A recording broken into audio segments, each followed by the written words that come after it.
Hello students, good morning. Myself Dr. D. K. Sinha with today's topic diseases caused by protozoa or protozoal disease. Okay, some protozoa live as harmless endocommensal in host body and not causes disease. That type of protozoans are called non-pathogenic protozoans. It means protozoa that lives inside the host body but not causes diseases are called non-pathogenic protozoa. And the protozoa that causes diseases in host body are called pathogenic protozoa. Okay, it means protozoans may be pathogenic and non pathogenic. कुछ disease cause कर सकता है, कुछ disease cause नहीं कर सकता है. अगर हम नॉन पैथोजेनिक प्रोटोजोआ का एग्जांपल देखें, Entamoeba coli, Entamoeba coli, Chilomastix mesnili, these are the non pathogenic protozoa that lives inside the host body in the form of commensalism, in the relation of commensalism and not causes diseases. But some other protozoans causes diseases in host body and called pathogenic protozoa, such as for example ant amoeba histolytica, ant amoeba histolytica pathogenic protozoa. Leishmania donovani, Leishmania donovani, Giardia intestinalis, Giardia intestinalis, Trypanosoma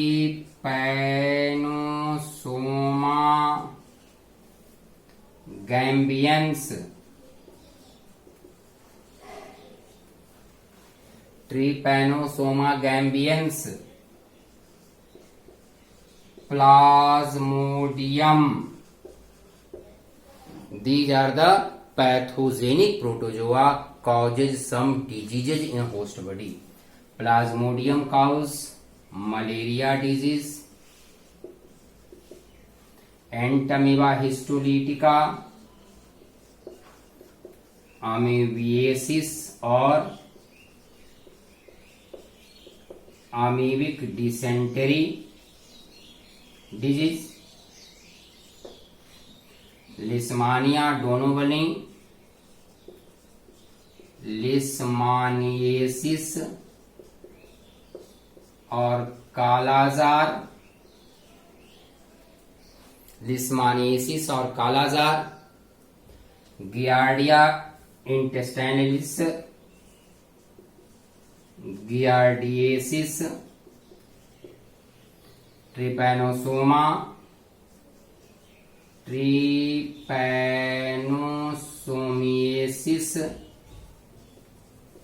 और sleeping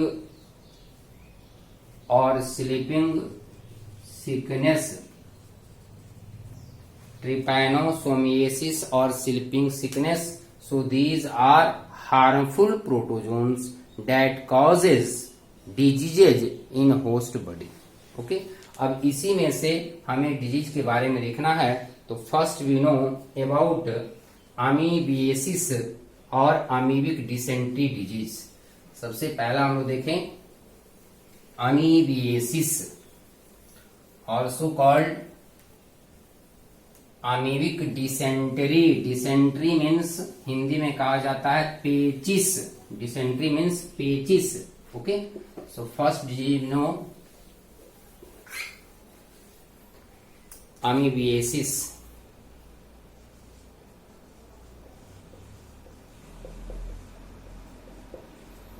also called amoebic dysentery, okay, caused by monogenetic pathogenic protozoans,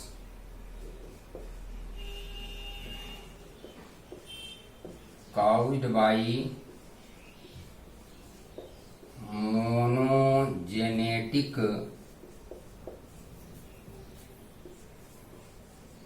pathogenic protozoans. Monogenetic means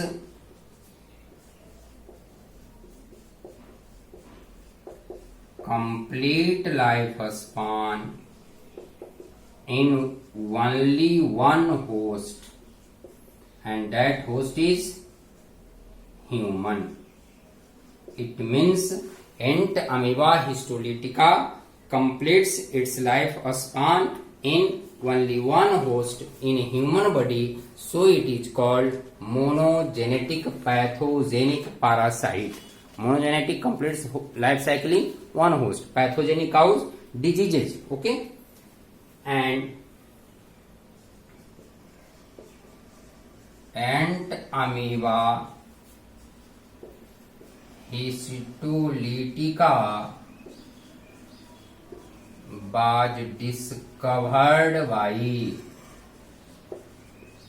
सबसे पहले एंट amoeba histolytica को लैम्बले ने देखा था. So it was discovered by Lambl. ठीक. Next, transmission.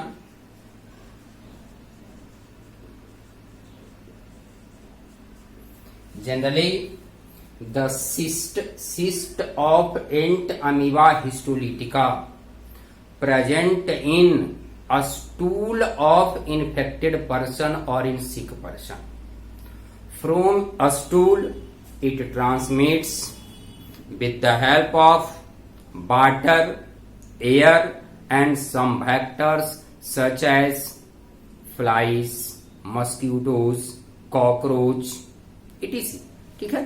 तो stool के साथ एंट अमीबा हिस्टोलिटिका का सिस्ट बाहर निकलता है और वह सिस्ट किसी न किसी मीडियम से स्प्रेड होकर हमारे यूजेबल मटेरियल, हमारे ईटेबल मटेरियल को इन्फेक्ट कर देता है. और अगर वैसे कंटामिनेटेड फूड, कंटामिनेटेड वाटर का यूज हमारे द्वारा किया जाता है तो एंट अमीबा हिस्टोलिटिका हमारे बॉडी में एंटर कर जाता है. ठीक है ना.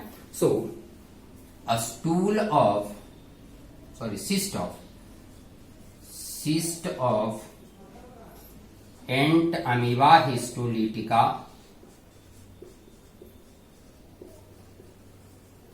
present in a stool of infected person. Okay.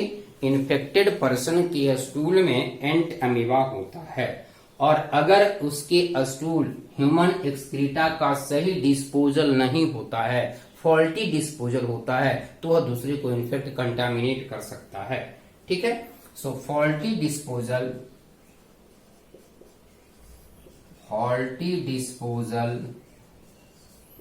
Of excreta और stool pollutes water, food, etc. Okay. And cyst also transmit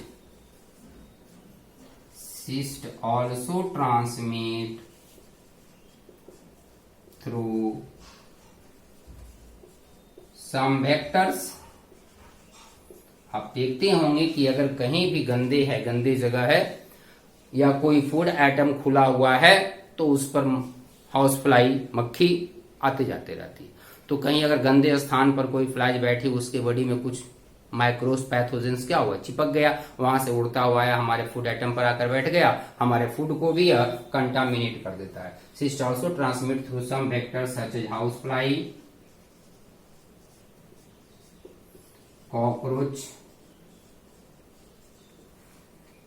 मस्क्यूटोज, etc. ठीक है ना। यानी हम कह सकते हैं कि एंटमीबा हिस्टोलिटिका का transmission mainly contaminated food water के द्वारा होता है। ठीक है, मेनली किसके द्वारा होगा? कंटामिनेटेड फूड वाटर के द्वारा। अब देखिए, अगर कंटामिनेटेड फूड किसी हेल्दी पर्सन के द्वारा यूज किया जाता है तो उस फूड के साथ एंटमीबा हिस्टोलिटिका भी हमारे बॉडी के अंदर इंटर कर जाता है। ठीक है ना, देखें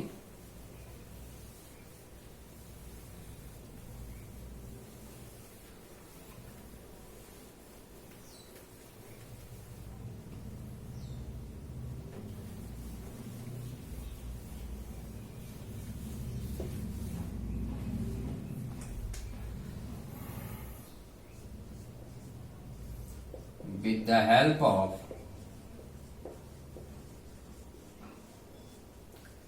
contaminated food and water, pathogens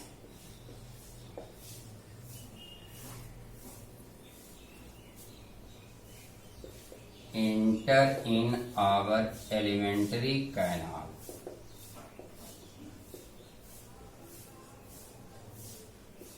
किस फॉर्म में? In cyst form. Cyst is protective layer, okay, and this cyst is not digested by action of gastric glands. Enzymes present in gastric juice. Gastric juice में hydrochloric acid है, जाइमेज enzyme है और भी enzyme है। वह enzyme यह cyst को dissolve करने में कैपेबल नहीं है। वहां से यह सिस्ट आगे बढ़ जाता है, स्टोमक के बाद पहुंच जाता है इंटेस्टाइन में, इन duodenum. Cyst wall of cyst is digested by secretion of pancreas or that is trypsin enzyme. Trypsin enzyme इसको डाइजेस्ट करने में एबल है। In cyst is not digested in stomach by action of gastric enzymes, but it is digested in intestine by the action of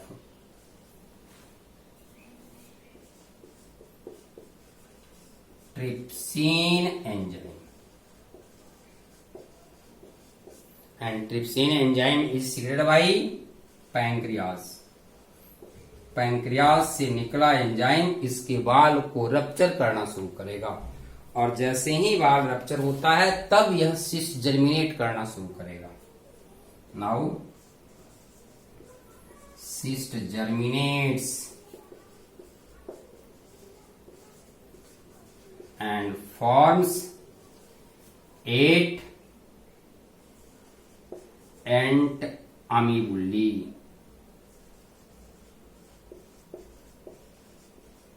8 एंट अमीबुली का formation intestine के अंदर करेगा, यानी यह अपना नंबर इंक्रीज करेगा, यह मल्टीप्लाई करेगा। After multiplication it forms a toxic materials, it forms a toxic materials in intestine. It produce cytolysin. Produce किया, क्या प्रोड्यूस किया? Cytolysin that dissolves the wall of large intestine. Cyto means cell, lysine means breaking, chemical responsible for breaking of cell. Cytolysine that dissolves the wall of, damage the wall of large intestine. अब देखिए, जब large intestine का wall damage हुआ तो वहां से कुछ न कुछ ब्लड डिस्चार्ज होना शुरू करेगा, और वही ब्लड स्टूल के साथ पेशेंट एक्सक्रीटा के साथ बॉडी से बाहर निकलना शुरू करता है। तो इसका स्टेज यानी कि सिम्टम्स जो आएगा, उस सिम्टम्स में release of blood with excreta, ठीक है। And after that with the help of blood Entamoeba histolytica also spreads in different body organs and infects some other organs such as liver, lungs, brain, etc. Okay.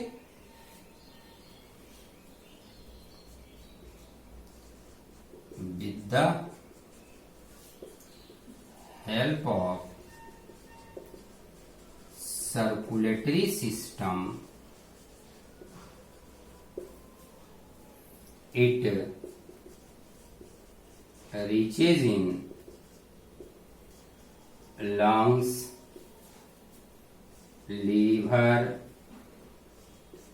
spleen and brain. So infected organ of entamoeba histolytica are intestine, lungs, liver, spleen and brain also. Okay, and brain also. In human body, entamoeba histolytica found in mainly two forms. One is called magna form, other is called minuta form. Magna form is feeding form, minuta form is non-feeding form, or non-feeding form means minuta is formed just before the formation of cyst. cyst के बनने के ठीक पहले का यह stage है। Entamoeba histolytica found in two forms. One is magna form, also called trophozoite, and other is minuta form. One is magna form, other is minuta form. Magna large size, minuta small size, 30 micrometer 7 to 20 micrometer. Magna form is feeding form, जो कि mucus को या फिर intestinal wall को rupture करके damage करके वह feed करता है। लेकिन जो माइन्यूटा फॉर्म है, non feeding pre cystic stage, after that it's convert into cyst and cyst passes out through human excreta and that transmit from one person to another person. Okay. Symptoms: abdominal pain and cramps, passing out of excess mucus, piece of necrotic mucous membrane. Necrotic means damaged mucous membrane that are damaged by entamoeba histolytica, and blood clot with फीकल्स और human excreta. Human excreta के साथ blood clot या फिर mucus membrane का secretion start होता है। Prevention control: sanitary disposal of excreta, proper disposal of excreta, ठीक है। जहां तहां एक्सक्रीटा का डिस्पोज नहीं करना चाहिए। Next, protection of food against flies and cockroach, because these are able to contaminate our eatable materials. अगर कहीं भी फूड अनकवर्ड है, खुला है, तो उस पर फ्लाइज आकर बैठती है। इसका मतलब है कि अपने साथ कुछ न कुछ पैथोजेंस को भी हमारे फूड पर वह छोड़ देती है। Proper washing of hands, vegetables etc, खास करके जो कच्चे खाने वाले वेजिटेबल्स है, जो सलाद के रूप में यूज किया जाता है, उसके साथ इसे अंदर जाने की पॉसिबिलिटी ज्यादा होता है। अगर वह फूड में है और उसे कुक्ड किया जा रहा है तो ऐसे कंडीशन में वो हाई टेम्परेचर पर डाई कर जाता है। लेकिन जो कच्चे रूप में हम खा रहे हैं, सलाद के रूप में खा रहे हैं, उसके द्वारा हमारे बॉडी में इंटर करता है। Treatment: no immunisation, no vaccine available. इसके लिए इम्यूनाइजेशन नहीं किया जाता है। जो भी इसके ट्रांसमिशन का मेथड है उसी से हमें बचना है, और ट्रीटमेंट के लिए कुछ न कुछ मेडिसिन का यूज किया जाता है, such as emetine, metronidazole, tinidazole, अस्ट्रीमेटिन etc. These are the different types of medicine that are used in treatment of amoebic dysentery. Okay, next disease is leishmaniasis. Next is leishmaniasis. caused by Leishmania. Leishmania is a genus and there are more than one species of Leishmania causes diseases in human and causes leishmaniasis. Leishmania एक genus है, अगर इसके species की बात करें तो एक से अधिक स्पेसीज है जो कि लिस्मानियासिस डिजीज काउज करता है, such as Leishmania donovani, Leishmania donovani, causes kala-azar, kala azar या काला ज्वर, काला बुखार. Okay, so Leishmania donovani causes kala-azar. Next Leishmania tropica causes oriental sores. Next Leishmania mexicana cows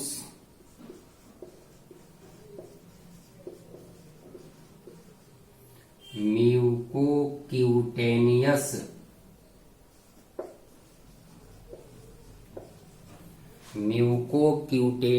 लिस्मानिएसिस. ठीक है, mucocutaneous लिस्मानिएसिस.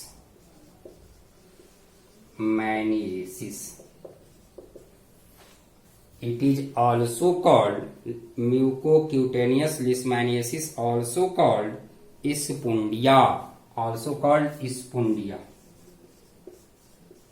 Ispundia disease. Okay, so there are different species of Leishmania that causes leishmaniasis disease. तो इसका आप नाम याद रखेंगे तीनों का. मेनली हम जानेंगे लिस्मानिया डोनोवनी और कालाजार के बारे में. देखें कालाजार,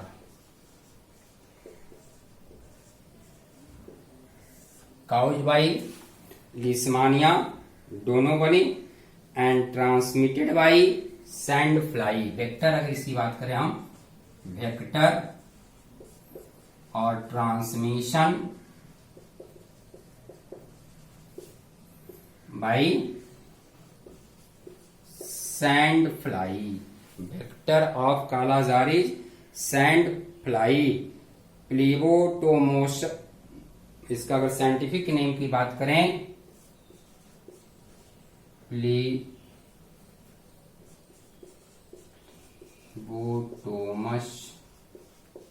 आर्जेंटिपस, प्लीबोटोमस आर्जेंटिपस, आर्जेंटिपस.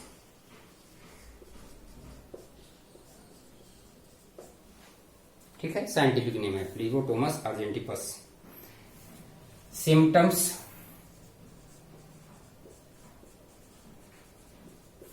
Symptoms of kala-azar: continuous fever, anaemia,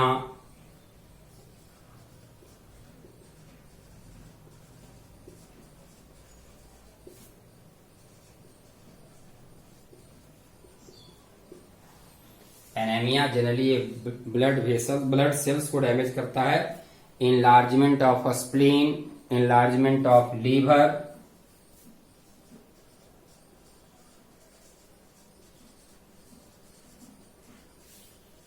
spleen,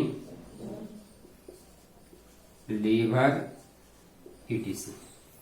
enlargement of spleen, enlargement of liver. अगर लीवर की साइज बड़ा होता है, डेट इज कॉल्ड हेपेटोमेगाली.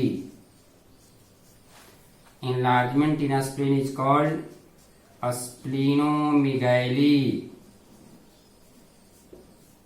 ठीक है, these are the symptoms of leishmaniasis. Next disease is sleeping sickness caused by trypanosoma. Next is trypanosomiasis. Next, trypanosomiasis caused by trypanosoma, and as like leishmania there are several species of trypanosoma that causes trypanosomiasis disease, such as Trypanosoma gambiense, causes, Gambian fever और sleeping sickness. Trypanosoma rhodesiense disease. Trypanosoma cruzi, Chagas disease. So are the different types of trypanosomiasis. Generally, trypanosomiasis is of two types: African and American. African trypanosomiasis and American trypanosomiasis. African trypanosomiasis means sleeping sickness. It means sleeping sickness, and American means Chagas disease.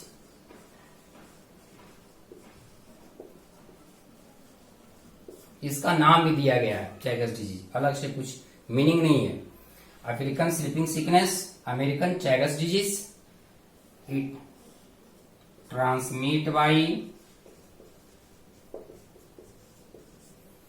transmit by CC fly, TSE, and Chagas disease transmit by kissing bugs. Transmit by kissing bugs, a type of insects. Scientific name of CC fly, Glossina pulpalis.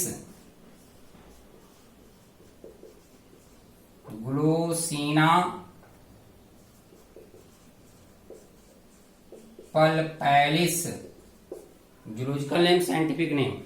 And scientific name of kissing bugs, Triadomids.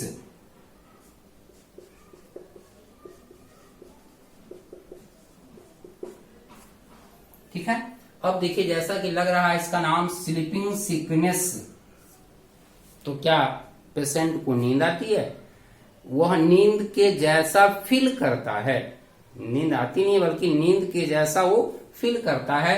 Actually जब CC fly किसी स्थान पर जहां वह काटती है तो काटने के जगह पर क्या होगा? इरिटेशन होगा, ठीक है ना, और वहां पेन भी क्रिएट होता है। साथ ही साथ वहां कुछ स्वेलिंग स्ट्रक्चर बन जाता है, that is called Trypanosoma chancre. Swelling बनता है, उसका नाम क्या देते हैं? Trypanosoma chancre. It causes Trypanosoma chancre develops at the site of bite and it also cause swelling in lymph nodes. Lymph nodes को स्वेल करेगा और धीरे धीरे यह दूसरे बॉडी ऑर्गन्स में भी ट्रांसमिट होना शुरू कर देता है। Sleeping sickness caused by CC fly, और जहां भी सीसी फ्लाई काटती है वहां कुछ ना कुछ स्वेलिंग होता है और कॉज करता है trypanosome chancre. Trypanosome chancre develops at the site of bite. जहां वह काटता है वहां इरिटेशन होता है और वहां स्वेलिंग होता है और कॉज करता है क्या? Trypanosome chancre. Lymph node swell, body parts का लिम्फ नोड स्वेल करना शुरू करता है, क्योंकि जब भी बाहर से पैथोजेंस आता है तो लिम्फेटिक सिस्टम उसके लिए रिस्पॉन्सिबल होता है, ठीक है ना। साथ ही साथ इसके बाद पैथोजेंस सेरेब्रोस्पाइनल फ्लूइड में एंटर करता है और उस सेरेब्रोस्पाइनल फ्लूइड के हेल्प से ब्रेन तक पहुंच जाता है। Lymph node swells and parasite इंटर्स in cerebrospinal fluid and reach in brain, और जैसे ही ब्रेन में यह पहुंचता है तब स्लीपिंग सिकनेस मीन्स नींद के जैसा बिहेव करने लगता है, उसको फील होने लगता है। Patient becomes lethargic and unconscious, ठीक है ना। So these are the symptoms of sleeping sickness. And last, protozoal disease giardiasis caused by Giardia intestinalis. The parasite of Giardiasis lives in upper part of a small intestine. A small intestine is divided into three parts: duodenum, jejunum and ileum. तो upper part की बात करें तो यह खास करके jejunum और ilium में ही रहता है। Lives in duodenum and jejunum, duodenum, jejunum and ileum, तीन पार्ट। तो ऊपर वाला part duodenum and jejunum, it interferes digestion and absorption, अब वहां धीरे धीरे क्या करता है, वहां ब्लॉक करना शुरू करता है, जमा होना शुरू करता है जेजुनम में और डिओडिनम में। रिजल्ट क्या होता है, डाइजेस्टिव जूस का, डाइजेस्टिव एंजाइम्स का प्रॉपर डिस्चार्ज नहीं हो पाता है, सही ढंग से फूड का डाइजेशन नहीं होता है और फूड का एब्जॉर्प्शन नहीं होता है। So it interferes digestion and absorption, also causes fever, headache, diarrhoea and epigastric pain. These are the symptoms of giardiasis. तो आज हमने देखा प्रोटोजोनल डिजीज, इसका एक मेन डिजीज बाकी है, that is malaria caused by Plasmodium, जिसको कि हम लोग नेक्स्ट लेक्चर में देखेंगे। ओके।